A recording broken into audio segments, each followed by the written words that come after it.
Bobby. Oh, the first one. Reset the stream. Reset the stream. I'm never winning. went through and made sure all of us were muted. He verbally, he went through and automatically muted my mic during this. And what he failed to realize is he couldn't even deal with his own mute. This is a horrible start for Bobby. Because I manually muted. I kind of forgot I manually muted. Yeah, off to a hot start, folks. Welcome to the weekend spread. We expect a lot more of this, the shenanigans this season. Folks, this is week 0. I'm pumped. I'm so pumped that I made a Sam Ellinger reference right there, but it was thankfully muted, so we spared you all that one. And I'm your host, Bobby Howard. Co-hosting with me, as always, we got Jameson, we got Ty, and Boat and Blake, and we are here to sail the salty gambling seas once again and make some picks. We're starting with week 0, a slate that a lot of people think is full of madness, full of crazy stuff, and we'll get into that. But because this is the season premiere of the weekend spread, maybe there are some people who might not know what this is. What is the weekend spread? What's going on here? What are the records? What's the backstory? And Jameson, let the viewers know what is the weekend spread. What are we about to do here for the next couple of weeks? Usually it is a period on Wednesday nights where Bobby is scared he's going to have to get a punishment for being the worst picks every single year. He somehow had not gotten the punishment last year. Ty was our loser last year, but essentially we pick 10 games every single week throughout the college football season, and we will pick those lines against the spread. We will track our performance throughout the whole year. And at the end of the year, whoever has the worst record has a punishment. So stay tuned as we will talk about what our punishment is this year. Yeah, we'll get into the punishment this year. But Ty, can you remind us of what the punishment was last year? The punishment last year was what's called the 999 challenge. It was baseball centric because that makes sense for a football podcast.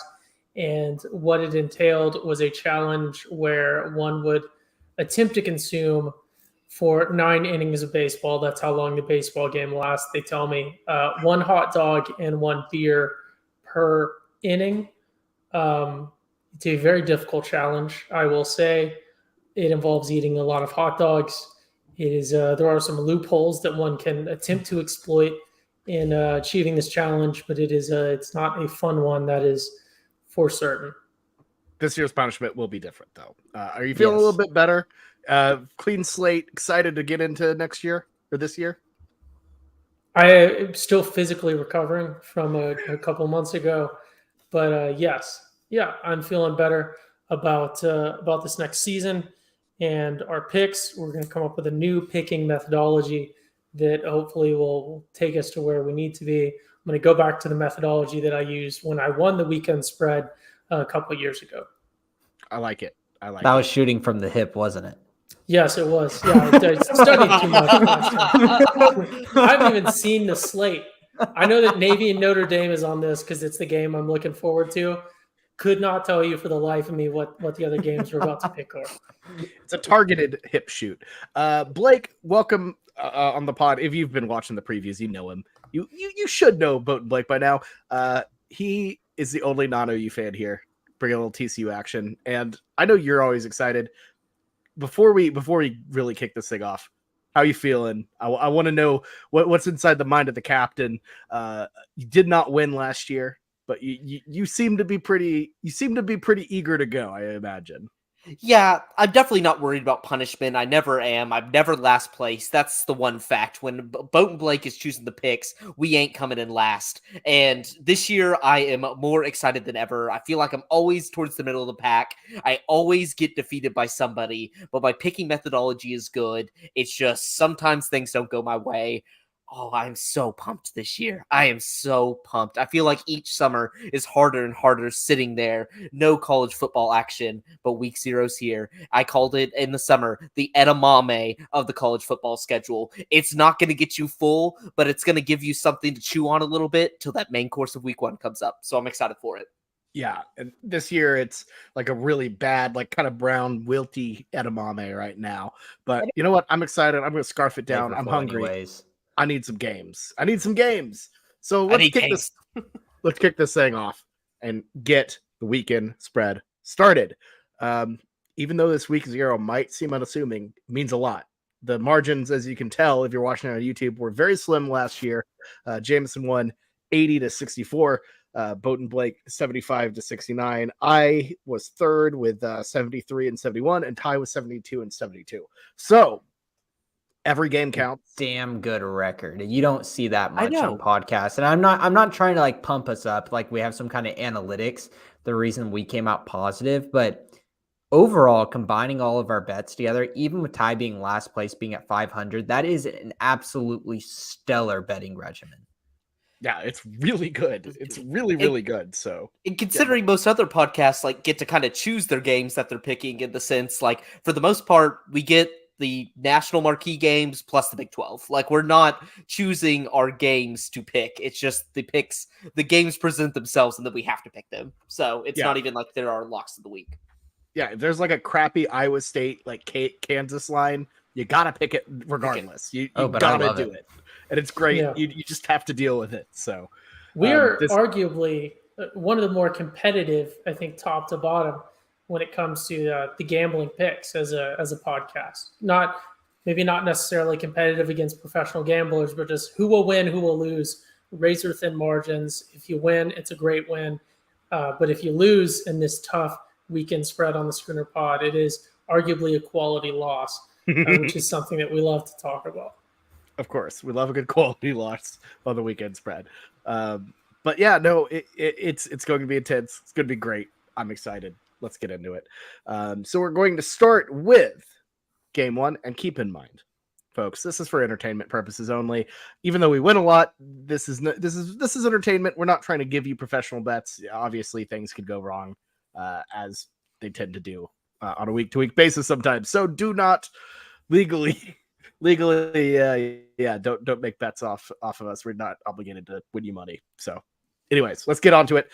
Starting with a game in Ireland, a semi-tradition at this point.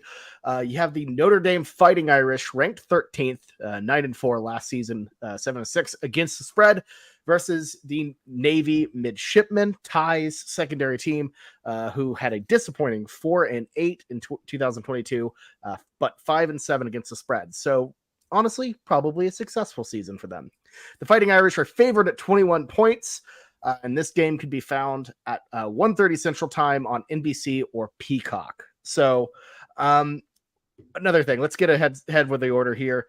We're starting champs first. Whoever is leading in the clubhouse at the time starts first, and then we loop all the way to the end. It's a snake draft format. So in this situation, we're going to go Jameson, Blake, myself, and then Ty. So Jameson, kick us off here. Who do you like in this matchup?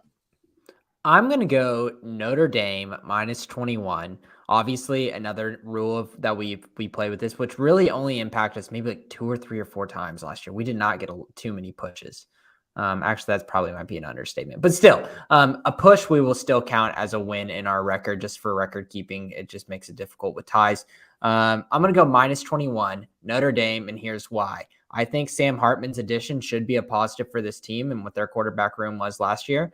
And also, Navy has a new offensive coordinator. And it seems like they're slowly, not fully, going away from some of the triple option. We're seeing that, with some of the Army. I think Army doing that as well. Navy probably isn't going as hard as Army is, but just the fact that they're moving slightly, ever so slightly away from the triple option, I think gives more time in this game for Notre Dame to score points, because obviously Navy didn't show a lot last season to where I was really impressed. So just where I don't think Vegas is really going to catch up with that, we might see drives ending faster with less time off the clock from Navy, where Notre Dame can put up more points. Yeah. Blake?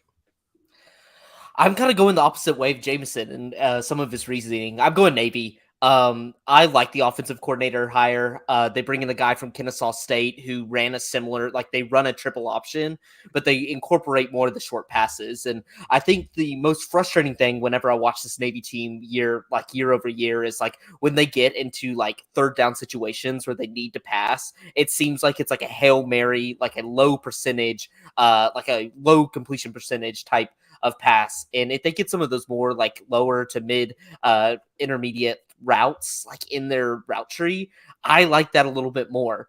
But even if that, the one thing we have to note about this next college football season, the clock is running. The clock is running now after first downs. The clock does not stop until we're 2 minutes away from each half. So it's going to shorten the games a little bit. And I think that goes into Navy's hands, that although they're incorporating a little bit more of the pass, they could shorten the game. 21 points just seems like a lot, especially with an over-under of about 50. They can really slow this game down if they want to, if they just want to lean on that run. So I'll have to wait and see with the Sam Hartman experiment. I think Dave Clawson's such a great coach and schemes so well that I haven't had to see him in a situation where he has to make good one-on-one throws, especially with these Notre Dame receivers that I just think are not very good. So I'm going to go Navy to keep it, not close, but at least keep it within 21 points. Yeah, I've been back and forth on this all day because I feel like I like Sam Hartman at Notre Dame. I think that's going to be a really good spot for him. I think Notre Dame will be really good. But at the same time, 21 seems like a lot to lay early. You got the weird Dublin situation, and Navy played Notre Dame very, very close last year, despite that horrible record. I believe they only lost by 4 in a game at FedEx Field or whatever. So you know what? Let's make it interesting. I'm going to go Navy plus 21.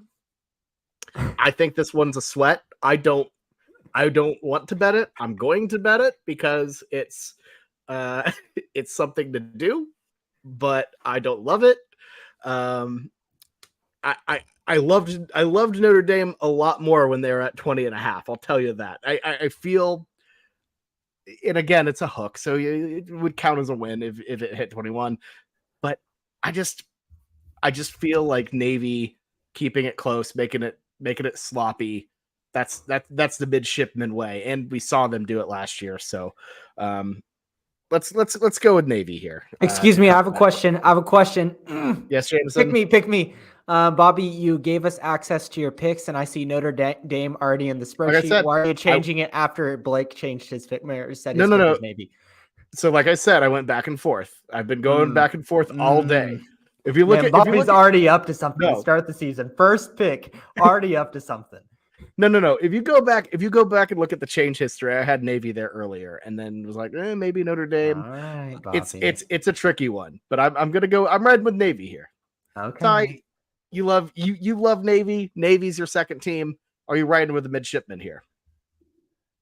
Yeah. So get everyone back up to speed on Navy. Obviously, towards the end of last season, Navy parted ways with longtime coach Ken Niumatalolo. He had been there for, I think, 15, 16 years, and he always played well in these big games. You have to remember, again, it's Navy. Their ability to punch above their weight is only so much, but they seem to always play well in those big games, like we talked about Notre Dame last year. Now, this isn't the opposite of a vote of confidence. I don't know why I can't think of a vote against Navy's new coach, Brian Newberry, or their new offensive coordinator that you guys mentioned a couple times, who I think his name's Grant Chestnut. But I just don't see this Navy team having what they had in years past to keep games close like they did. I think things are going to change, but when you're talking about change in college football at a service academy, it's not something that you can really do rapidly. You're not talking about a team that can utilize the transfer portal. You're not talking about a team that can utilize a lot of the other things that teams are able to do to sort of make changes rapidly. You're pretty much stuck with the roster that you have. You can, I guess, get rid of people, but there's no real way to replace them. So you're stuck with the roster that you have, and your recruiting is years and years behind before you ever get someone up to the level that you need to get them to. And I just feel like trying to make changes, even if they're needed changes, won't pay off very rapidly, especially if we're talking about first game of the season. And then I think Notre Dame playing in Ireland is a tremendous advantage for them. And I feel like, not to, be pro Notre Dame on this podcast or any podcast, but I feel like last year Notre Dame was a pretty good 9-14. Not a lot of people expected a lot out of them. I'm sure Notre Dame fans thought they should have been in the playoffs, but I felt that they were a very strong team last year in terms of what I expected from them, especially as they cleaned things up as things went along. I really like the Irish -21 in this one. And, I'm not going to make predictions about lines moving. I could see this one continuing to grow a little bit depending on how the odds are, but I'm with Jamison. It hurts me to say this. I'm going to be even more pained if my midshipmen actually get an upset or something in this one, but I'm afraid of the punishment. I got to go with the Notre Dame Fighting Irish here. I learned my lesson last year picking just 4 teams, OU specifically, when I knew that they weren't going to cover, and that's what caused me to lose. So. Good pick. Good pick. I thought I was going to be an island boy for a half second there. But I feel good to at least have a friend. It would be an interesting position to be, quite literally an island boy with both Ireland and Notre Dame there. But it would be for a top 15 team, and you're an island boy saying that they're going to be -21 against a team that was 4-8 last year and is, hoping to break the top 100. Yeah, that'd be quite a good island to be on. All right, let's move on to our next game. We've got here's the thing. We're diving deep into the crumbs instantly. We've got the UTEP Miners, who are 5-7 last year, both regular season and against spread, and against new coming to FBS, the Jacksonville State Gamecocks. They were 9-2 last year in FCS in 2022. Only one game counted against the spread, and they lost it. UTEP is favored by 1. You can find this game at 4:30 p.m. Central Time on CBS Sports Network. This line is kind of flip-flopped back and forth, but Ty, who do you like in this one? Yeah, so this one's tough. I mean, I'm surprised that they're coming to the FBS. I knew that they were struggling, but I didn't think that they were doing that bad. But I guess the Jacksonville Jaguars now in the FBS. Trevor Lawrence, Travis Etienne, probably be a difficult challenge for UTEP, but Vegas must know something if UTEP is favored. I don't think Trevor Lawrence can win without the orange pants. So give me the UTEP Miners -1. All right, that's I love the idea of the Jags getting relegated somehow, which makes me question what would have happened to the Chargers in that situation. But anyways, fighting words. Here's my thing: Jacksonville State hosting this game, first ever FBS game. I'm rolling with the Gamecocks here. I feel good about them. I feel like that little extra bit of energy will carry them through in a game that's basically a toss-up. I love them in this position here, especially when you are. I feel like you see this with teams like James Madison, who made the jump, Appalachian State when they made their jump.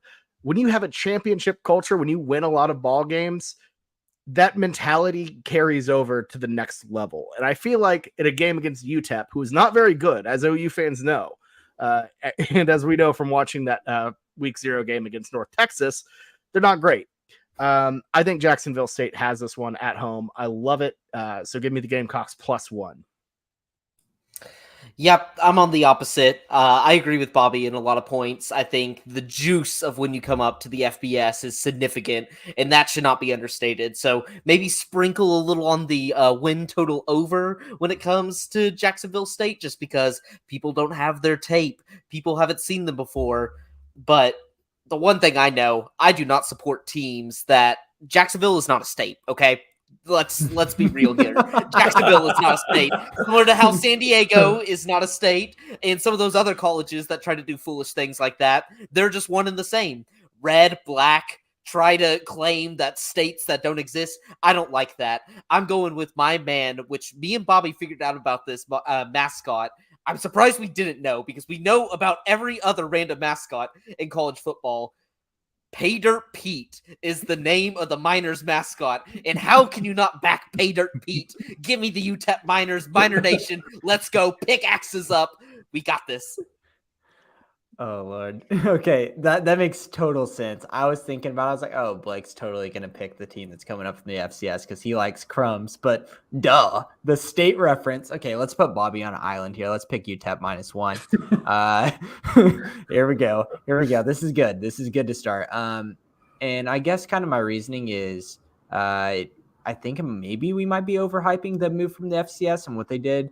It's a different ball game, and I think UTEP having like a Gavin Hardison at quarterback, a guy that's shown some good things last year. I understand wasn't the best, but at least he's shown some things. Having a veteran quarterback at the beginning of the season in a week 0 game in a high pressure environment for a team that just came up to FCS, being in their hometown, I think that he will be able to handle it. So give me UTEP -1.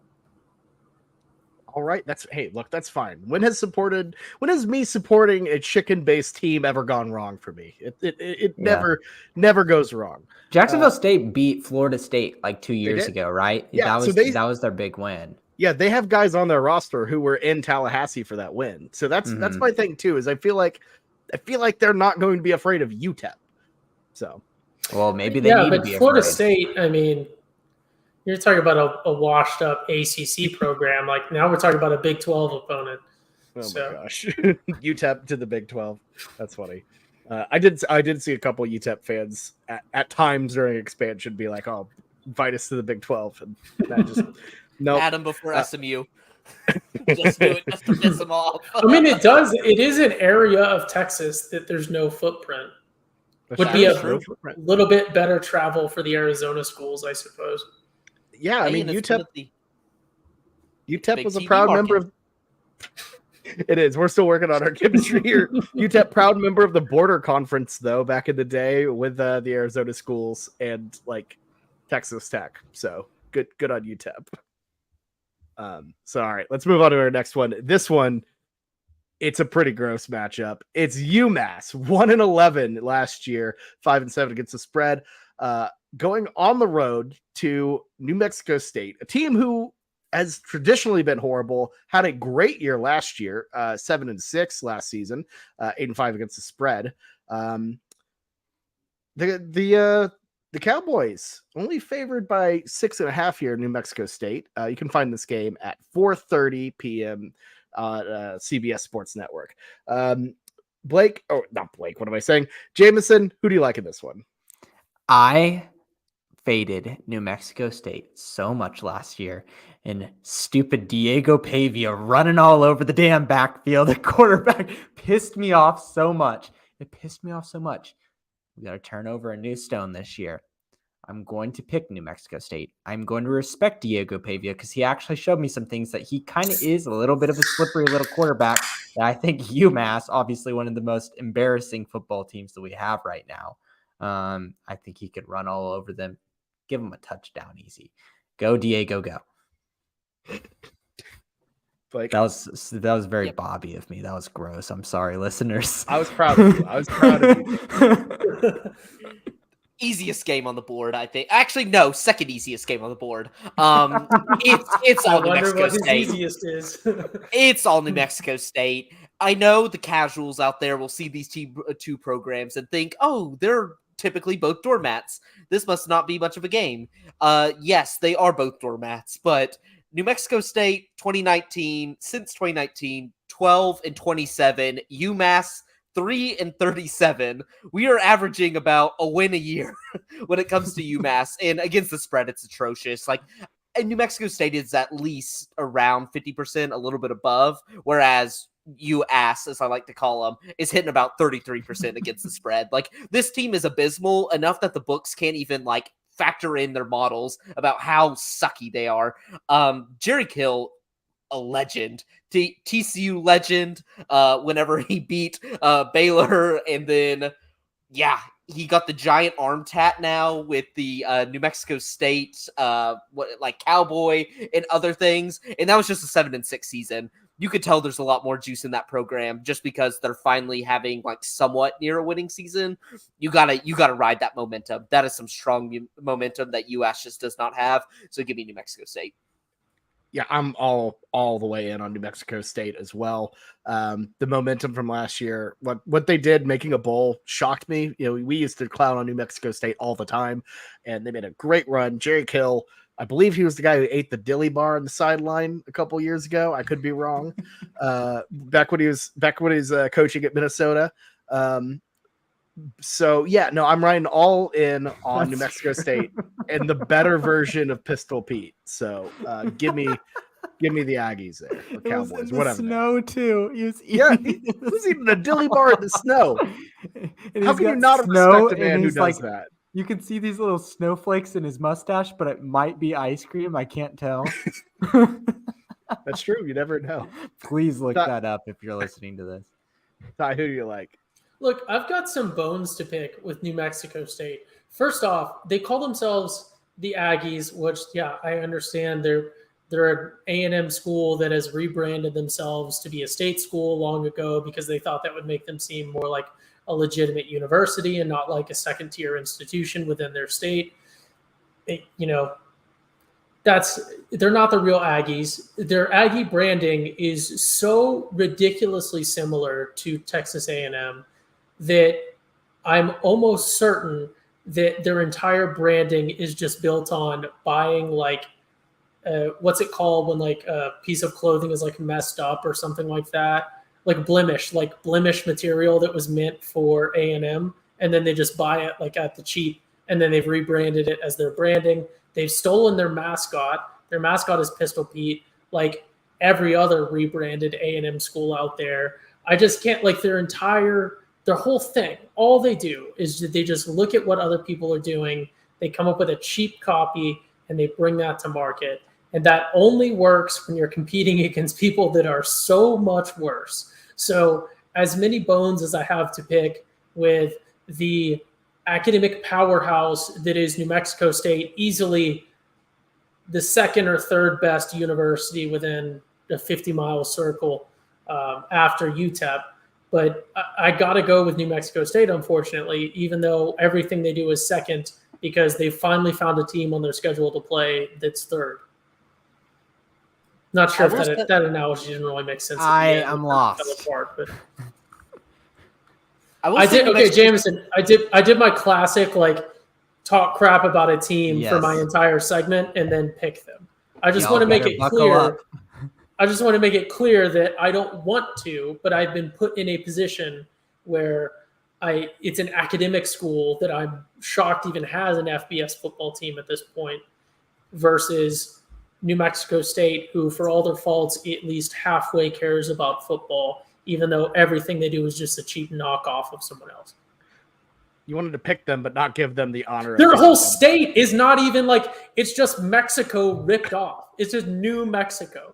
And they don't do Texas? anything. Wait, yeah. Hold on. No, Texas is called Texas. It's not called New Mexico. But it was kind of ripped off. You're not getting what I'm saying. Their entire branding is just we need branding.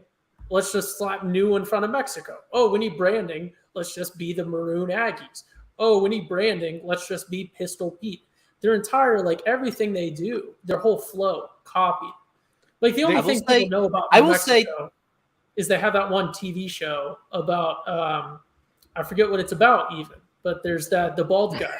And then the guy that always wears hoodies.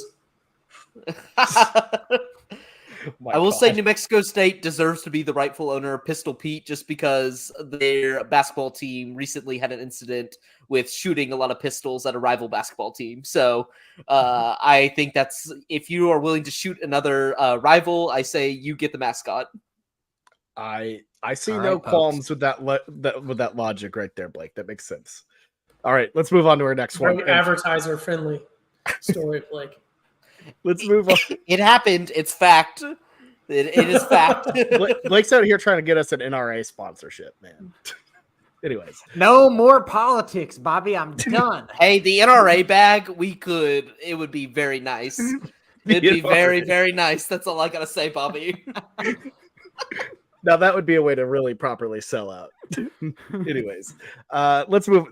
Honestly, I'm excited to move on to this next game because this is a game that I've looked forward to the entire offseason because I knew we're getting it week 0, and I knew it's gonna be fun. It's the Ohio Bobcats, 10-4 last year in 2022, 9-4-1 against the spread, traveling to San Diego State University. Brady Hoke's Aztecs, 7-6 in 2022, 5-8 against the spread, going down at Snapdragon Stadium there in San Diego. Aztecs favored by 2.5. This one can be found 6 p.m. Central on FS1. Ty, kick us off here. What do you think? Look, there's one thing that I love, and it's branding. And there's another thing that I love, and it's when your branding perfectly aligns with your sponsors. San Diego State having an SD and then also playing in Snapdragon, also SD, for those that went to Oklahoma State, need that spelled out for them. It's just too perfect of an alignment. I love that brand deal. We're a very brand friendly podcast. We love sponsors like Snapdragon. I love this. I got to go with the San Diego State Aztecs. Blake's going to give you a whole spiel. Opposing counsel is going to give you this whole spiel about whether or not the Aztecs were in San Diego, blah, blah, blah, about how it's not a state, everything else. Here's the facts. Ohio should not be a state, and there cannot be a cat named Bob from Ohio because cats don't use names between themselves. And if they do, and that's yet to be discovered by science, they meow at each other and sometimes purr and other noises. They don't say, Bob, hey, Bob, cat, come over here. Not something that's said. These are the facts of the case. Reasonable, I would say. I'll say this. I have trepidation about picking San Diego State because Brady Hoke was not great last year. The offense was very shaky. It wasn't very good. But honestly, for longtime viewers of the and listeners of the Scooter Pod who know what's up, I can't not pick San Diego State just out of spite. Because and we need to do like a lore video, like a whole backstory on Blake, San Diego State, Malort, all of it. Because what the Aztecs have done to this man in a 12-month span has been remarkable. They've done nothing. They've done nothing. Nothing. Oh, okay, nothing. But look, I'm gonna go with San Diego State. Just out of it's week 0. I think at home they got the edge here. Ohio, I mean, they're all right. They're the MAC. I think the Mountain West overall way better conference. I'm going to trend towards San Diego State here. I'm picking them 2.5 at home, field goal. They got this. And Blake, we're going to break with the order. I got San Diego State minus 2.5. We're going to Blake with tradition. We're going to break with tradition and gotcha. go Jameson next. We need Blake to go last. No. This is Blake's got to go here. I'm putting my foot down. Classic Bobby trying to change the rules mid podcast. It wasn't going to change anything. We all know who he's going to pick. Yes, exactly. So it's not a strategy thing. Like, yeah, Bobby. I don't want him to be influenced by me. No, yeah, I can't. We gotta stick with tradition, Bobby. Blake would rather cut off his left foot than pick San Diego State. We don't know that. We haven't gotten to my pick yet, Bobby. This would be the biggest betrayal, and I don't even know. You I never know, saw Bob. this coming. Bobby led this podcast with some weird disclaimer about how you can't trust our picks. We're not giving financial advice. I'm giving financial advice right now, okay? I've never seen a bigger lock in my entire life than not even Ohio plus the 2.5. Give me Ohio money line. Give me it all day.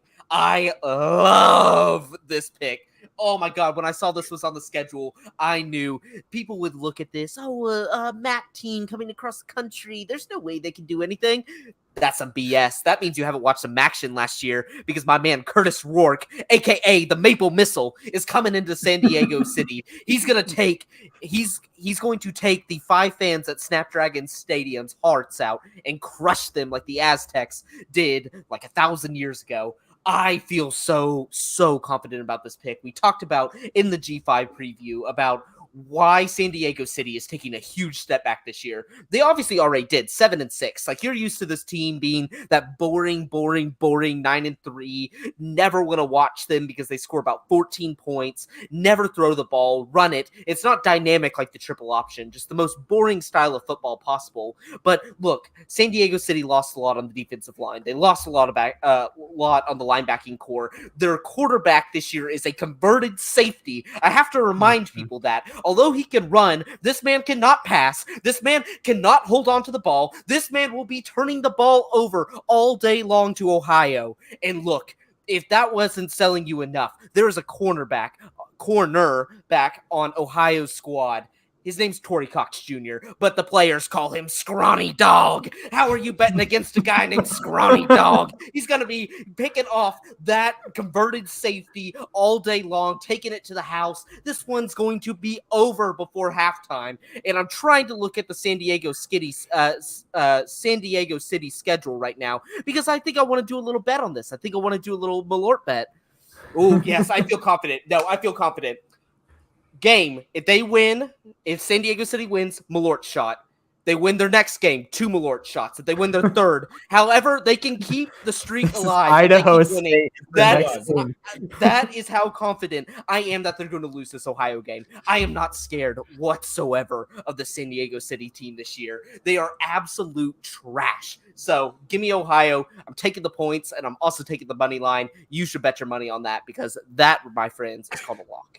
So, wait, what's the Malort bet again? Yeah, so it's like the Memphis ticket deal, but with shots, and they double each time. I am willing to do that because, like, this team is not going on a long win streak at the beginning of the season. They're not going anywhere. It's ending. It ends on Saturday night. So I'm confident enough. That's an unforced error. I'm in on. Okay, so what happens if Ohio wins? And nothing. Is it just a zero shot? So I'm not risking anything. This is more versus. I'm willing to put my skin on the line again because that's how confident I am. This is you versus destiny. Yes, yeah. Okay. I'm very comfortable with that. Best of luck to you. I do. We have a very important. Blake missed a giant fact within his pick, though. The Aztecs were not ripping people's hearts out 1,000 years ago. The Aztec Empire didn't even exist till like the mid 1400s. So once again, he's been caught in just a blatant lie. That's one of those like facts. Pablo Picasso like facts that you're like, he lived to the 60s. What? I thought that guy was like 1430 to like the mid 1430ish to like the mid 1500s. Jesus. Okay. Dang. The city of Tenochtitlan itself wasn't even established till like the 1300s. Crazy fact. Wow. Jesus. Okay. That's insane. God, and now I'm sweating. It's 87 degrees in this damn apartment because I have no AC, and I'm all hyped up now, and I'm just sweating through my shirt because there's no air circulation in this damn place. And there might be Malort on the way, so you never know. No, there's no Malort on the way. I'll keep that bottle sealed. I bought that bottle for the national championship, and it will remain sealed. Which is such an insane sentence. Keep it so. Yeah, we'll get into this another time. Probably. It's like having like a cyanide pill on hand. Like you just have, worst case scenario, I just take this to the dome. He's like, I'm not. He's like, you can't talk me into doing it. We're like, we're not going to. He's like, I'm gonna do it. All right, Blake or Jameson, who do you got here? I made Blake go first because I hate what I'm doing. I really do. But I really like this Ohio team. I really do. I watched them a good amount last year. And yes, we talk about quarterback coming off ACL surgery, Curtis Rourke. He's about 7 months out. Usually I'd be a little tentative about someone coming back from ACL surgery 7 months out. I don't think they're really going to be close to full performance until about 9 months. And then mentally it'll take longer than that. But quarterbacks have pretty good data coming back from ACL. So I think you should do well. But that's not why I'm picking them. It's what Blake said. I was reading up on San Diego State before this because I wanted to make an informed decision because I wanted to pick San Diego State because I know Blake was going to go off and make some Malort bet, and I knew this was going to happen. I knew it was going to come. But I was like, I've got to at least convince myself that I believe San Diego State's going to win this. And whenever I see about how they're losing their whole front like seven, and CA Bangura is like the dude. He's a running back for Ohio, and he's going to run all over this San Diego State team. It's not going to be pretty, and I just don't think the Malort's going to get cracked open, and I hate to be on Blake's side here because it's extremely fun to cheer for the Malort, but I just can't go away with my brain here, and I'm going to pick Ohio to go plus 2.5, and I agree with Blake on the money line. Well, you still have the Malort bet, which is good. It's a hedge. It's a hedge. You're right. Not on but purpose. Still. You're not hedging on purpose. It just it helps though. It helps though. That was a decision made by Blake that just helped your decision. But yes. Anyways, let's move on to our next game. We've got the Hawaii Rainbow Warriors 3-10 last year. Abysmal. Were they really 9-4 against the spread? Is that actually? So I love me some teams that have a terrible win-loss but are just great against the spread, because those are the ones that are just breaking people's backs when they're like, the number of parlays that this team must have killed last year has got to be tremendous. I love seeing how Hawaii plays 13 games. So you only see that from national champions usually. And it's like, oh, Hawaii got that 13th game. It's just oh my God, super odd. And they play in a stadium that has 9,000 seats. Yeah, they were 9-4 against the spread. Wow. That's actually real. I didn't have like this really weird moment where I went full dyslexia or something. Yeah, Hawaii 9-4 against the spread last year. They go to Nashville in a mostly not complete Commodore Stadium to face Vanderbilt, who went 5-7 last season, 5-7 against the spread as well. And Vandy favored by 17.5. This is at 6:30 p.m. Central on SEC Network. Jameson, what do you think about this one? Yeah, it's really hard to believe in this Hawaii team. I understand 9-4 against the spread is very alluring, but Vanderbilt showed some things in non-con last year versus non-SEC defenses that makes me think that they can continue to put up points and cover spreads like this 17.5. AJ Swan, the quarterback, as a freshman, looked like he has something, and him coming back, a year under his belt, I think that Vanderbilt should put up a lot of points in this game and should be able to we should look at this at halftime being like, oh, it's 28-3. I feel pretty good. So I'm going to go Vandy. Like, yeah, I thought this spread should have looked more like the Navy Notre Dame one, frankly. 17.5 in my mind is a steal for Vanderbilt. We talked about on the G5 podcast and kind of my disdain for Hawaii, that Hawaii, like they won 3 games last year, but they brought in absolutely nobody via the transfer portal because nobody really wants to transfer there, and they can't really recruit well. So I don't believe in Timmy Chang as a coach. I don't think they really improved, and yeah, that's kind of it. It's just, I don't think this Hawaii team is that good. Their win total is about 3.5, and they're in a G5 league. I don't think they get many wins this year. I just can't. Vanderbilt, if I remember correctly, just absolutely destroyed them on the island last year. Yep. Just an absolute, and they're now in Nashville, and you're traveling all the way across like so many time zones for Hawaii. This is not one of kind of your winnable games that you're trying to get up for. So I think Vandy just smashes them. I think, yeah, it's a classic Hawaii off island, and it's going to be, I think, really bad. So give me Vandy. Yeah, no, this is an easy Vanderbilt for me. I know you look at that ATS line. I know it's fun to bet Hawaii, But here's the thing. Vanderbilt is a team that, yeah, they weren't great in the SEC last year, 5-7. It's actually kind of a good year for Vandy. They won they had a couple upsets. I believe they beat Florida. They beat Kentucky. This is a team that, while not a good SEC team, is still an SEC team. And that is leaps and bounds better than Hawaii. Completely outclassed them on Island last year. This number keeps shrinking, weirdly enough. So the public keeps betting with the Rainbow Warriors. Public are fools on this one. Give me Vandy minus 17.5. I love this bet. Look, it's hard to pick against Hawaii at a time like this. Obviously, the state of Hawaii going through some tough times right now. That's weighing on the hearts of these players in this team, and that they want to go and represent the islands as best as they can. But I just don't. Traveling so far, like we talked about, this is a team that has been trying to make some changes. Hopefully they pay out. I'm sure the glory days of the Rainbow Warriors being a sneaky and fun team to watch that can upset some people are not far off in the future. Hopefully, I think that was great for college football when they were a really exciting team to watch back in the day. I just don't think it's now. That's not to be, giving Vanderbilt the vote of confidence that maybe we gave them a second ago, because we are picking individually here. It doesn't have to be a consensus, but I am going to go with a consensus and take the Commodores in this one. I think, maybe Hawaii's getting some, they're going to show out for the islands or something boost in the betting, or maybe people are just, there's some sort of psychological factor of people thinking about Hawaii and then trying to throw money on it or something like that. But I've got the Commodores in this one. I think it's no wins are easy, but just week 0 college football, I don't see Hawaii turning things around. I like the Commodores.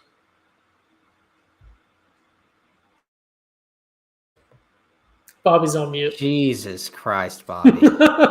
Look, when I'm double producing, No excuses. No excuses. Well, you try it. Anyways, we have San Jose State, the Spartans, I believe, going 7-5 last year, 8-4 against the spread, traveling to the Coliseum to take on sixth ranked USC.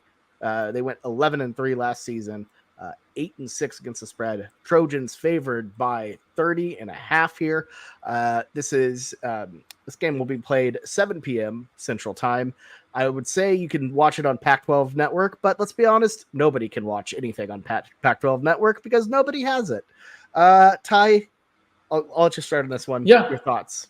2021 OU versus San Jose State. I don't know what their mascot is. Presumably not the Trojans. Maybe the Spartans. Maybe someone can help me out here with this. The golden helmets. Look, I like the Trojans in this one.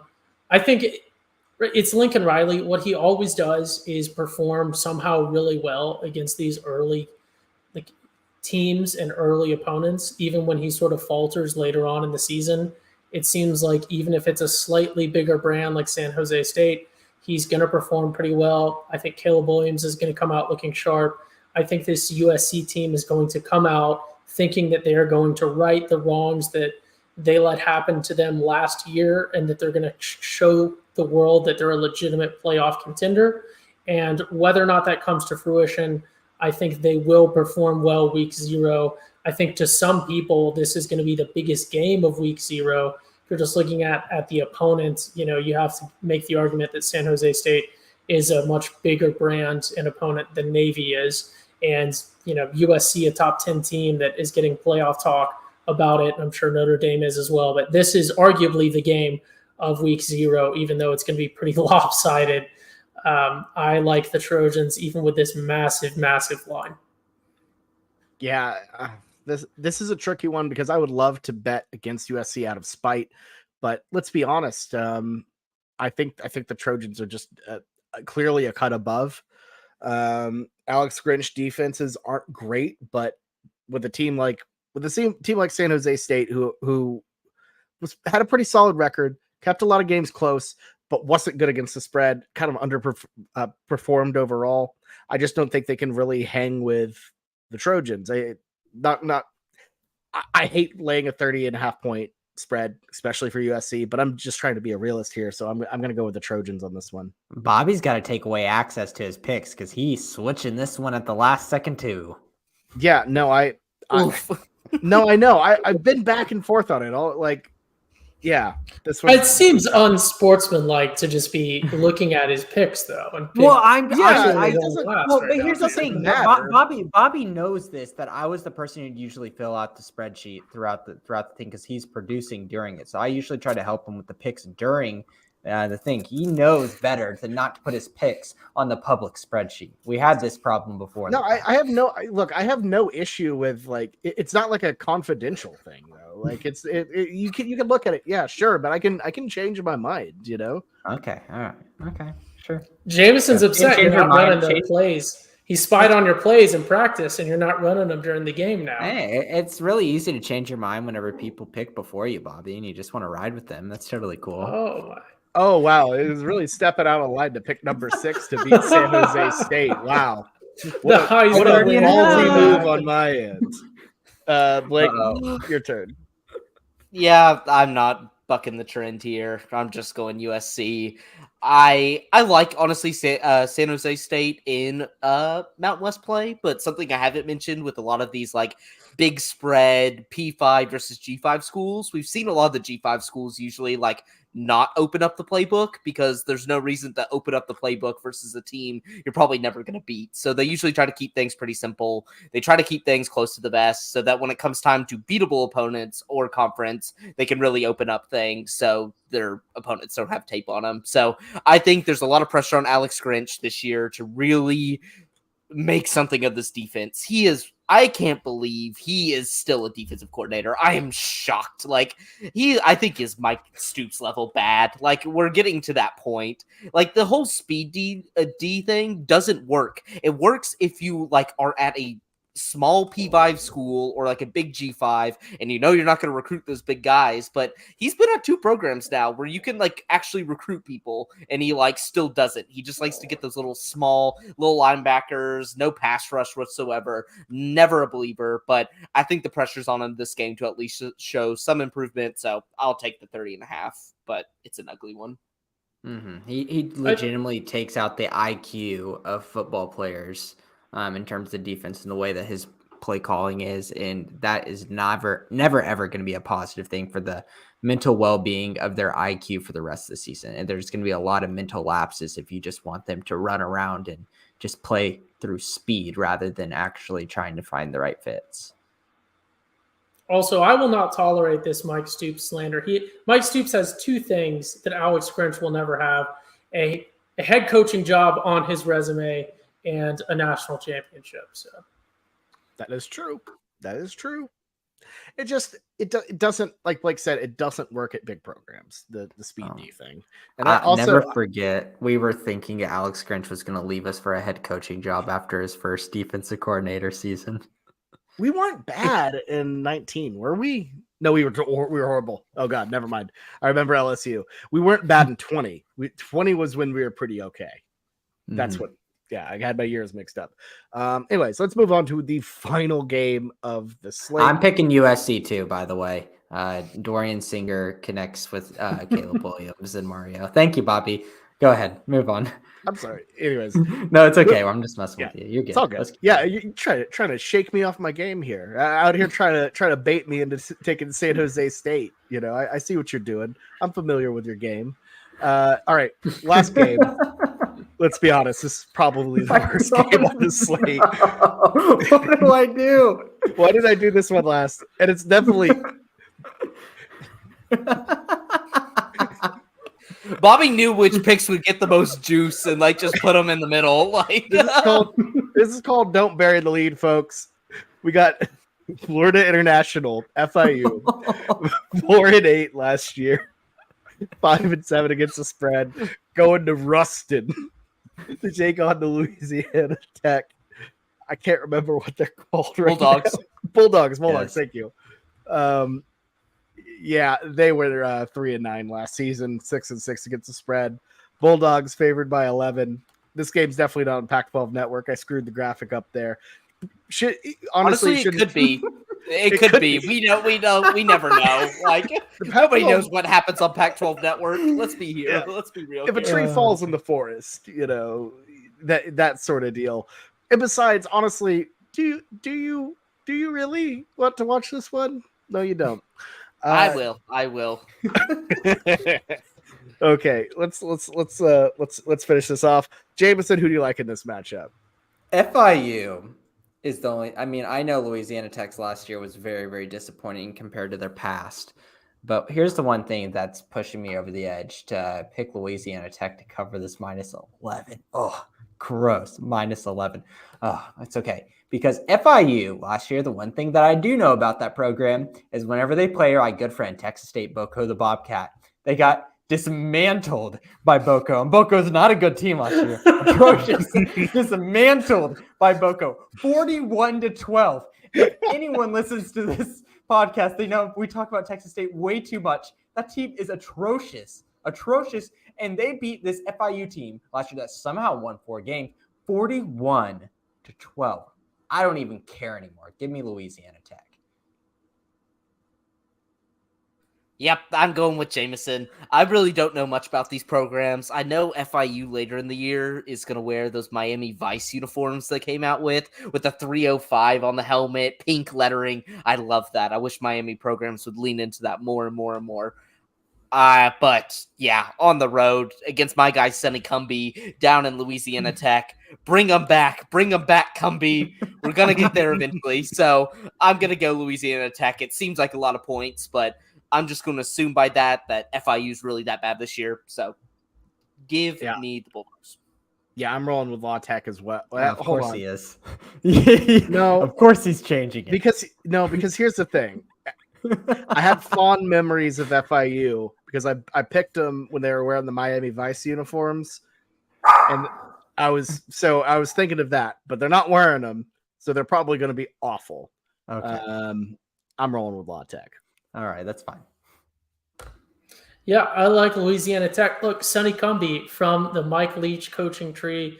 I got to ride with that because I've been looking at this FIU head coach, and outside of winning the Pac-12 South with Colorado one year, which is rather impressive, actually, I'm not seeing anything else that jumps out to me. Sonny Cumbie, I mean, you're talking about a guy who played college football at TCU, I believe, and then was a coach at Texas Tech. Got to stick with that. My initial thought I agree because like you gotta go with the coaching tree of Leach, especially this year. I feel like it's a kind of a Leachy vibe going on, after everything that happened last year with his passing. I don't know. I feel inspired to go with the Leach guys. But I will say, thought process wise, I just thought the spread was like, both of these teams are garbage, so I'm going to pick the team that had 11, like plus 11. But I forgot about how I forgot that the they're not wearing Miami Vices, so therefore they're going to be horrid. La Tech actually has a decent quarterback. I looked up who it is. It's Hank Bachmeier from Boise State last year. So I would say that's the Boise State guy. Yeah, he's played some games. Although he got benched, like he's played some games at a better G5 conference. So he's got some juice. Wow, how did he end up there? I think it's probably, if I had to guess, I think he probably followed his offensive coordinator because he was really pissy whenever they fired him after they lost to UTEP, and that's why he got benched. And then they immediately became significantly better after that. Damn. Well. That's all we got. No wild card this week because these are all of the games. So these are all the wild cards. Besides the lock I gave out. You should bet your mortgage on it. It's that certain. Oh my god. Yeah, they're all special in their own way. At each individual game, just find the joy in each one because football is back. All right. Next week we'll be picking real football games. Week 1. A cornucopia of great games. I cannot wait to get into that with y'all. Any final thoughts before we sign off for the evening, guys? Yeah, you better hide your picks next time, Bobby, you little snake. Yeah, I'm not entering that. I'm not entering that anymore, Jameson. Ty? I think He's we should actually just getting keep mad. the spreadsheets like blank while we choose, and then we can fill them in as we go. Yeah, I'm definitely doing that now, Blake. I fully agree. I'm not letting any of these snakes into my house. Week zero, it's fine, but it could become an issue at the end when whenever like last year when it came down to like being different on one or two picks to like get you out of the punishment. Like there is right now in this weekend spreadsheet, I see Bobby's picture, but there's also an anonymous capybara in here on the Google spreadsheet. That could be anyone. That could be absolutely anyone.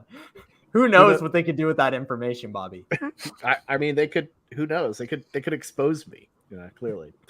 Ty, any final thoughts before you sign off? Yeah. Look, there's three things you can count on from the weekend spread going into this season. One, 2, 3, sometimes even 4 of us each podcast will forget to unmute ourselves.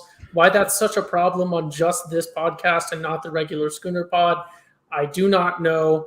2, there's going to be some crazy picks, some crazy takes. And 3, it's going to be extremely competitive, whether it's the top to the bottom, everyone fighting not to get last or everyone fighting to lead. It's going to be another competitive year, and I'm very excited. Yeah, I'm with you. It's going to be madness, craziness, and I can't wait to see what happens this week 0. And then moving on to week 1, folks. I mean, Florida, Utah, LSU, Florida State, South Carolina, North Carolina. You got a weird West Virginia, Penn State in there. Boco makes an appearance on the main slate against Baylor. Colorado, TCU. Blake, some people, might be siding with the Buffs. The steam behind Colorado this week has been absolutely insane. The Colorado fan base and others have become like completely delusional about how good that football team is. So I'm ready. I'm ready for that game. Like I really was just like, oh, it's nice to have like a cool game at the beginning of the year versus like an interesting storyline. No, they got me heated now. Like I'm ready to beat their ass and just like send it back to what we know they are. Yeah, you're not playing with them anymore. I totally get that. So, all right, we are done here for the evening. Can't wait to get into it. I believe we have games starting on Thursday, so it's time for next week. Looking forward to that. Anyways, for me, Jameson, Boat and Blake, and Ty. I got that out of order, but it's okay. It's still week 0. We're in week 0 shape here. This has been the Weekend Spread. We'll see you next time. Have a good one, and good luck out there, everyone.